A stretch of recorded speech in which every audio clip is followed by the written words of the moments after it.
Hi Warriors, it's Miss Bossier here. Today we're going to read starting at chapter 62 of Wild Robot. This chapter is called The Return and it begins on page 201. It was a quiet afternoon on the pond, but the quiet was gradually being overtaken by sounds not heard around there for many months. The sound grew louder and louder, and then a flock of geese appeared above the trees. Honk, honk, honk.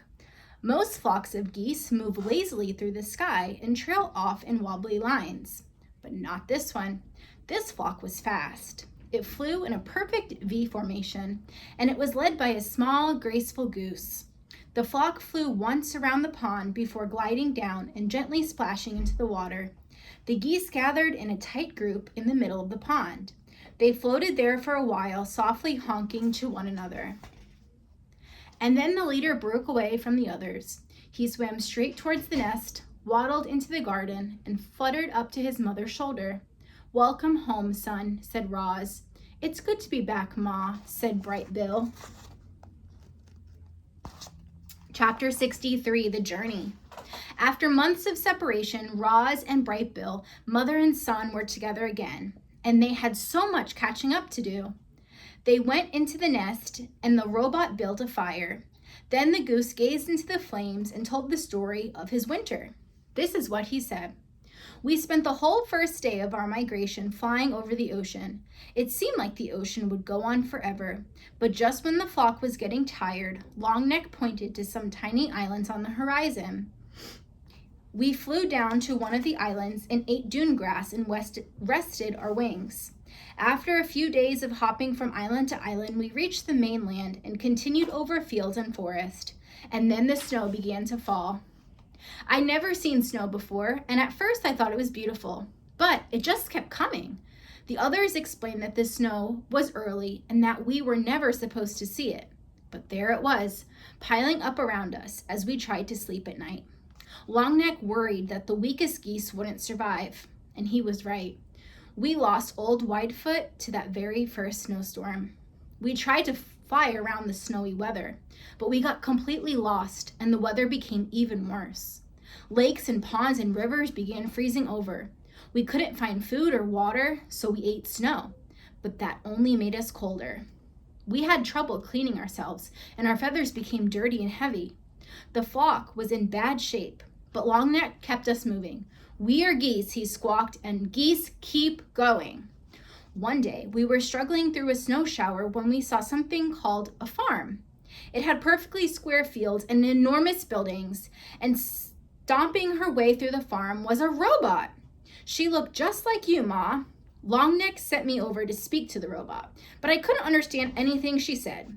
So I just followed her through the farm and around the corner, and then I saw something I never expected. There's a picture of that farm. Plants! Bright, colorful plants. I didn't understand how plants could live in such cold weather, but then I saw that they were actually inside a building. I learned later that the building was called a greenhouse, and it had clear walls made of something called glass. The robot pressed a button on the wall, and the door slid open and warm air came rushing out.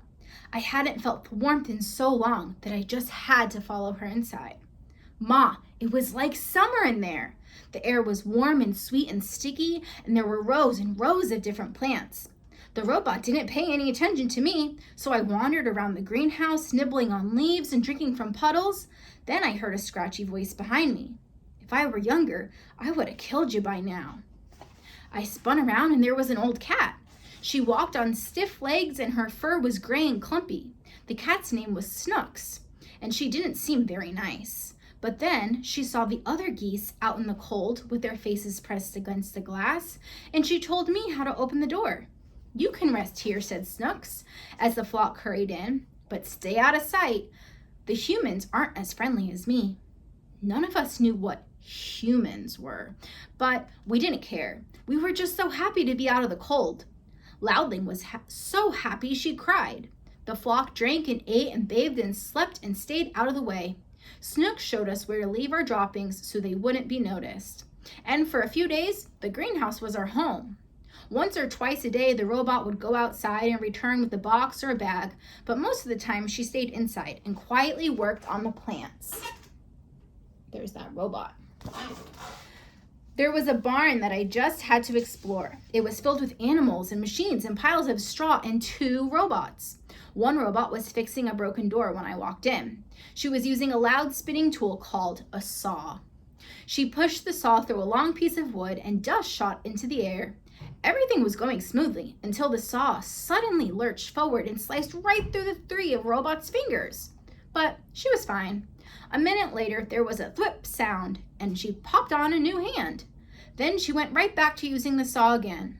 The other robot worked with the animals. Chickens, sheep, pigs, and cows. They were all in cages. The chickens kept asking me how I'd gotten out of my cage. I was explaining that I had never had a cage, and when I heard panicked squawks coming from the treehouse, I ran back and found a human had discovered the flock. We didn't know what he was saying, but he looked really angry. Longneck tried to defend us. He got in front and spread his wings and honked, but the human wasn't afraid. He pulled out a shiny stick and pointed it right at Longneck. Snooks hissed, "Look out, he's got a rifle!" Suddenly, a bright beam of light shot out of the rifle, and Longneck slumped onto the floor. He was dead, Ma! The flock was so scared. We fluttered around and honked and knocked over plants, but the humans kept moving towards us, pointing his rifle.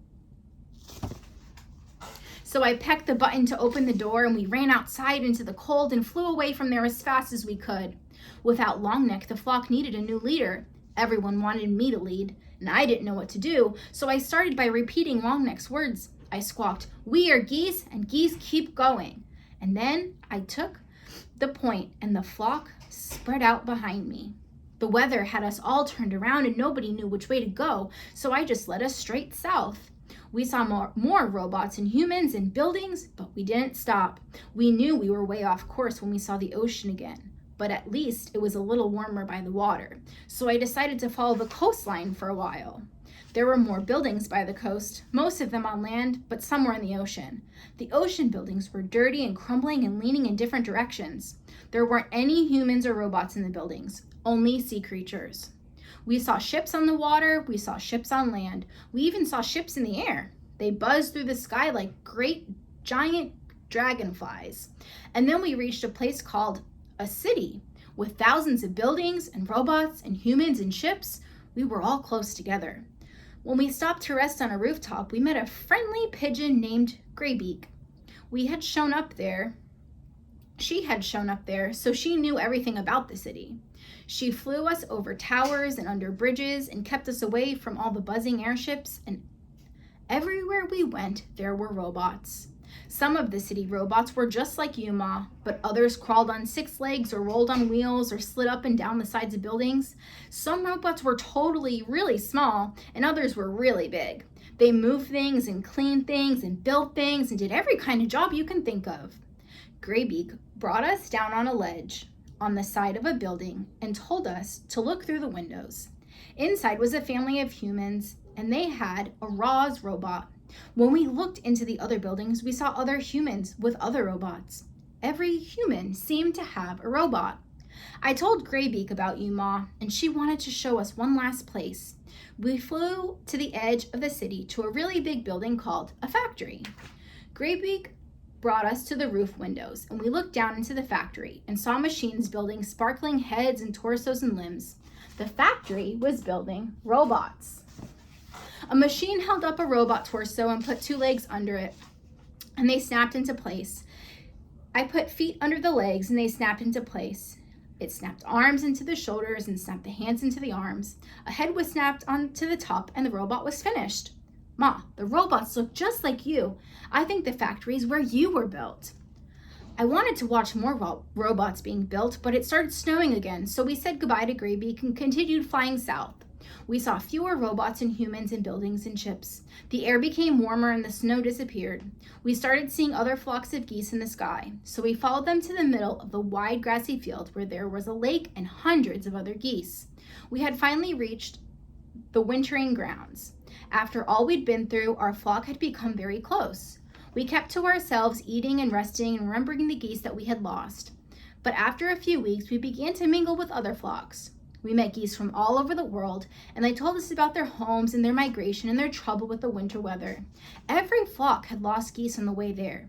A few flocks didn't make it at all. Before we knew it, the early spring flowers were poking up, and it was time to fly home. We followed the usual migration north. We flew over fields, forests, and hills, but we didn't see any sign of humans or robots, and that was fine with us. Eventually, we reached the ocean, and then our island, and then our pond, and then I saw you. Chapter 64, This Special Robot. After Brightbill told the story of his winter, he and his mother sat in silence and thought. They thought about poor Longneck and the humans who had killed him. They thought about the farms and the cities and the factories. They thought about Ross and where she truly belonged. Then after a while, Roz told Brightbill her own winter story. She spoke of her long, dark hibernation, of how she awoken to find the nest caved in around her. She spoke of blizzards and frozen animals. She spoke of the many lodges she had built and the one that caught fire. But she mostly spoke of all the new friendships she had forged. I used to think you were the only animal who would ever care about me, she said to her son. I worried that without you around, I would be alone again. But I was not alone. In fact, I made new friends all on my own. I think the other animals actually liked me. Of course they liked you, Ma, squeaked the goose. You're the most likable robot I've ever seen, and I've seen a lot. It was true. Brightbill had seen hundreds of different robots that winter, and none of them were anything like Roz. None of them learned how to speak with animals, or had saved an island from the cold, or had adopted a gooseling. As she sat there watching the robot's animals' gestures and listening to her animal sounds, Brightbill realized just how special his mother actually was. Chapter 65, The Invitation. Roz was the first to arrive at the next dawn truce. She had an important announcement to make. The robot patiently waited in the great meadow as the sky slowly brightened and the animals slowly gathered. And once everyone was milling around and chatting, Roz began speaking in her perkiest voice. Pardon the interruption. If I could please have a moment of your time. The crowd settled down and listened to their robot friend. We made it through a terrible winter. A new generation of youngsters is arriving, and my son Brightbill has just returned to the island with his flock. I think we can all agree that there is much to celebrate. So in addition to the dawn truce this morning, I would like us to have another truce this evening. We can call it the evening truce, or better yet, the party truce. The crowd began chattering with excitement. I have planned a celebration, Roz continued, and you are all invited. I will take care of everything. Just please be back here at dusk. Oh, and I have a little surprise. Actually, it's not little. It's quite large. The point is, I have planned a celebration, and I hope to see you all there. Sounds great, Roz, but I'm afraid there's one problem with your plan, Mr. Beaver blinked his beady eyes. The moon won't be out this evening, so it'll be too dark for some of us to see. You're half correct, said Roz. Tonight will be moonless, but it will not be dark, I promise. Now, if you excuse me, I must prepare for our party. I will see everybody back here at dusk. Goodbye. Chapter 66, The Celebration. Dawn turned to day turned to dusk, and just as Roz had asked, animals were gathered again in the great meadow. Word had spread across the island that the robot was throwing a party, and everyone wanted to see what the fuss was about. The fuss seemed to be about a giant stack of wood. Roz had spent the day collecting logs and branches and sticking them in a perfect, massive tower.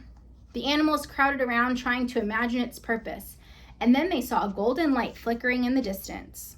Roz emerged from the dark forest. In her hand was a flaming stick, which she held up like a torch. She was camouflaged in thick mud and clusters of wildflowers, but her camouflage wasn't for hiding. It was her party dress. The animals watched as the robot glided across the meadow, surrounded by a warm glow. Thank you all for being here, she said as she joined the crowd. 1 year ago, I awoke on the shore of this island. I was just a machine. I functioned, but you, my friends and my family, you have taught me how to live. And so, I thank you. No, thank you, Roz, shouted a voice. You have also taught me to be wild, said the robot. So let us celebrate life and wildness together. At those words, Roz heaved her torch high into the air. It soared up, up, up, and landed on the very top of the wooden tower. A ball of fire burst toward the night sky, and suddenly the meadow was bathed in firelight. Hundreds of shining eyes watched as bright flames crept down the sides of the tower, and embers floated away on the breeze. The animal stepped toward the bonfire, eager to feel its warmth, and then stepped back, afraid of feeling too much, and soon everyone was moving. The deer started leaping, the foxes started trotting, the snakes slithered, and the insects buzzed, and the fish jumped up from the river. Brightbill led all the birds into the air, where they wheeled around the bonfire like a tornado of feathers. Roz sprang into a wild dance, her shaggy dress shaking and whooshing with each movement. It was a wild party, and it took our robots to make it happen. Roz and the animals partied all night long. They were so busy singing and laughing and dancing that they didn't see the cargo ship as it sliced past the island. But the ship saw them. It saw the towering bonfire. It saw the robot. And then it quietly continued through the darkness. Chapter 67, The Sunrise. By dawn, the bonfire had dwindled to a smothering hill of ash. Everyone else had gone home, and only Roz and Brightbill remained in the meadow. They lay in the grass together, watching as the soft light of the morning crept up from the horizon. And then Roz said, "Let us go for a walk." The robot and the goose hiked and flew up into their favorite spot on the grassy ridge. But then they kept going. They followed the ridge to the mountains and climbed all the way to the craggy peak, just in time to see the sunrise. "I climbed up here once before," said Roz, as the sun's first rays warmed her body. "I sat on this very dock, looked out at the island, and thought I would always be alone. But I was wrong. Are you happy, Ma?" The robot thought for a moment. "I am." "I'm happy too." Brightbill closed his eyes and felt the wind and sun. There was a slight chill in the air that made him feel alive. Everything seemed just right. And then he heard a distant buzzing sound. The goose squinted to the south and saw a familiar shape in the sky. He turned to his mother and said, "Ma, there's an airship flying this way."